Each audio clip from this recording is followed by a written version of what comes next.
Hey guys, Chris from Flow Brackets. Now, C8 Corvette. You're probably wondering, how do I get number plates on this car with all these pointy surfaces? Well, I've got a part that goes on here. Let me explain. So when mounting number plates to this car, it's a bit of a challenge because there is no real flat surface on the car. So no matter what number plate you're mounting to it, there's nowhere really for it to go. So we've developed some specialty parts which will help this. And I'll show what they are and how it works. First thing, don't worry, you don't need to drill the car because it is a supercar. You want to be quite precious about it. So our mounting solution consists of a few different parts. First, this is the plinth. This is a no drill solution. You can if you want, there's provisions for it, but it is taped on with a mixture of chemicals. So this basically go there, but we don't know where that goes. So we've come up with a jig that will help you locate the part so you get it in the middle the first time. Once you have that done, we have brackets to suit different number plate styles. So if you're going to mount, say, a Slimline plate, you can give you a bracket for that. Signature will give you a bracket for that. It also comes with a spacer if you're planning to run American plates, because you do need to step it out slightly to get more clearance. So to give you an idea of what the final result could look like is you've got the plinth, you remove the jig, get the bracket that matches your number plate. Let's just use this one as an example. And your final finish will look something like this. And of course, it's adjustable thanks to its slots and multiple mounting positions. So we're going with the no drill method. So you can see there's heaps of backing tape at the back here. Now, the most important thing in this process is preparation. We're going to rely on an adhesive. So you want to clean, clean, and clean again. So there's a few things you want to do. First, this is a general clean. Then we'll clean it again with alcohol wipes. And then we'll apply primer, which I'll talk a bit more about later.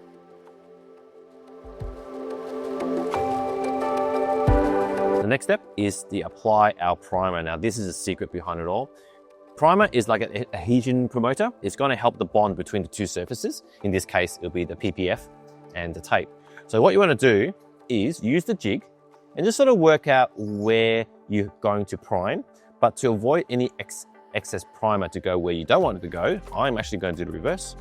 I'm going to go set up our plinth first, and I'll mask off the sections that doesn't need primer, so that way I don't get excess runoff. If I do, you just clean it up with some isopropyl alcohol. Now we're ready to apply our primer. Now how it works is there's a cardboard outer case, glass tube inside, so there's like a plastic tube with a glass inside. What you want to do is just crack the glass inside, and the primer will leak at the bottom onto the cotton tip, and you apply it generously on everywhere that this will touch, which is basically along this front edge and the top.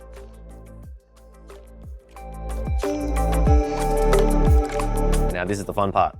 Flip your part around and peel off all the hand-cut double-sided tape so you can apply it to the car. All right, I've got all the tape off. The primer has hazed over, so it's ready to go, but stop there. Take off all your masking because we're going to use the jigs to locate our part. Now let's talk about the jig. Now this is to help locate the part because you really only have one go to do this.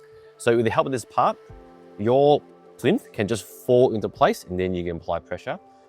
You can see that this is actually hooks down the bottom here of the lip, and this is shaped to the car's contour perfectly. So all you got to do is just line it up and push it up against the car, and you can see it does not move. It's perfect. And then there's these arms that drop down, and that's where the plinth is going to rest onto. So you can push in, and it'll be perfect the first go. If you turn this around, you will notice that this part, if you look in detail, is actually molded exactly to the car because we actually 3D scanned this whole profile to make sure you get the most perfect snug fit that you can. Okay, now let's apply. This is good and solid. Just line up the top of this with that, and I'll rest the bottom legs just on the bottom there.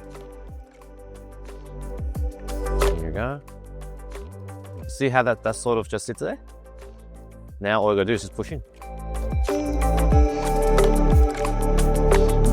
Done. I can remove my jig.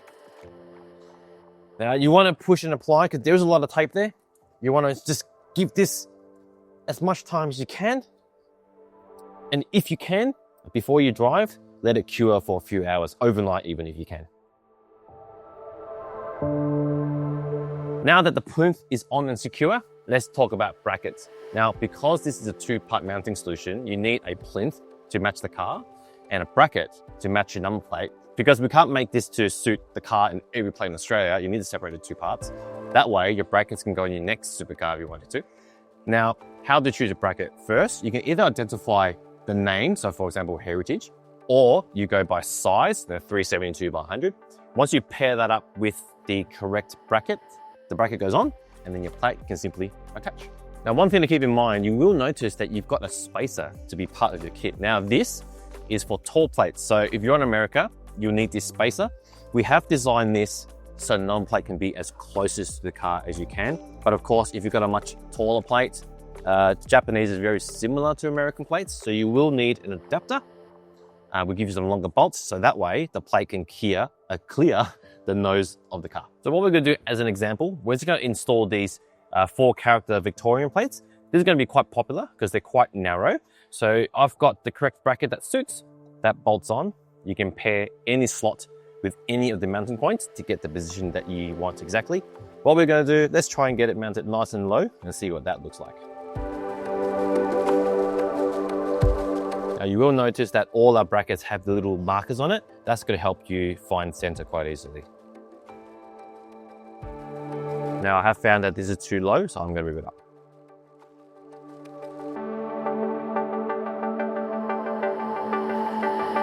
Now I don't have American plates here, but this is kind of similar. American plates might be a tad taller. So what you're gonna need is a spacer. So all you're gonna do is put the spacer on first, and then grab the bracket that suits, and then get the longer bolt so you can pass it through there, and then you can put your plate on.